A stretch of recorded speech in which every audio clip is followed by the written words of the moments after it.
This is Retro Edge Tech. I'm Matthew. In an earlier video, I had talked about how I was going to be getting the final piece to my Optiplex 780 collection. And in that post and video, I had shown this stock image, and which includes all of the different models, the ultra small form factor, the small form factor, the desktop, and the mini tower. And earlier this week, I got this desktop Optiplex 780. So this is a picture that I took. So this completes my collection. I've got all different sizes of the Optiplex 780. And so this is fun just because Dell has quite a few variants of this model. They all come with the LGA 775 socket and processors that you can put the Core 2 Duo and Core 2 Quad processors as well as some others in. And so I am happy that I completed my collection. Just to kind of go over what they are and a little bit of the differences between them. The ultra small form factor is going to be the smallest, of course, and so use the least amount of power and least amount of space.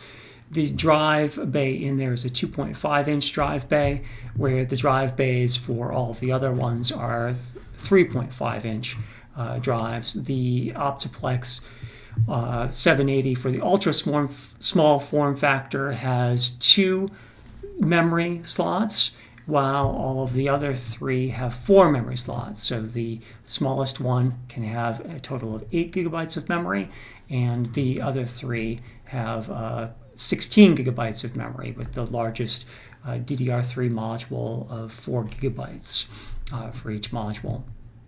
So the styling on the ultra small form factor, as you can notice here, is different.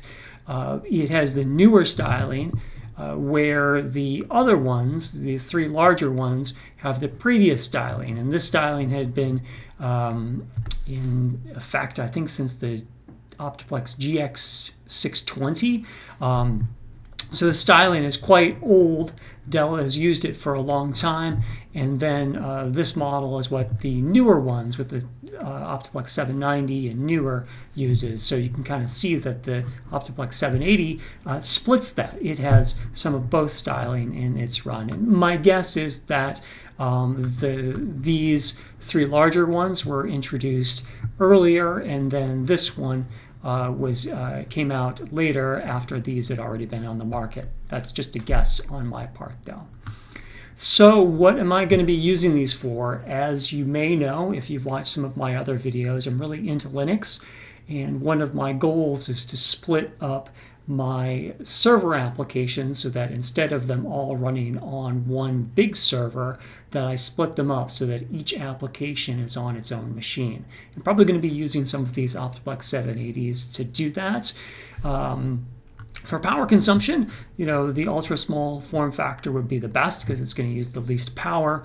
But there may be some reasons to use the larger ones as well. If I want a lot of drive bays, for example, maybe for a backup server, the largest one might be the best choice. Although I think any of them really could do for most of the server applications that I'm going to be using or deploying.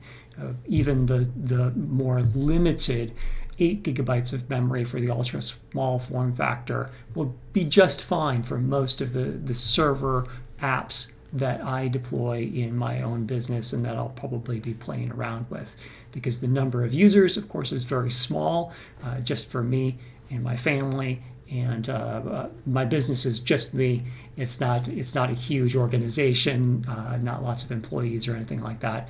And so it's a small in-house. My business applications don't need or require that much concurrent users or lots of power or lots of memory or anything like that.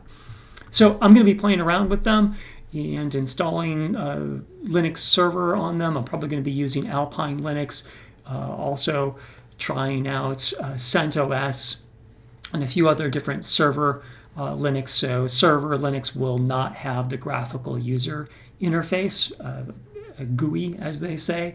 It'll just be the text on the screen, and I'll probably do some demos, but that's my plan. And I'm happy to have completed my collection with the acquisition of the Optiplex 780 DT, the desktop tower there. I'm Matthew. Bye for now.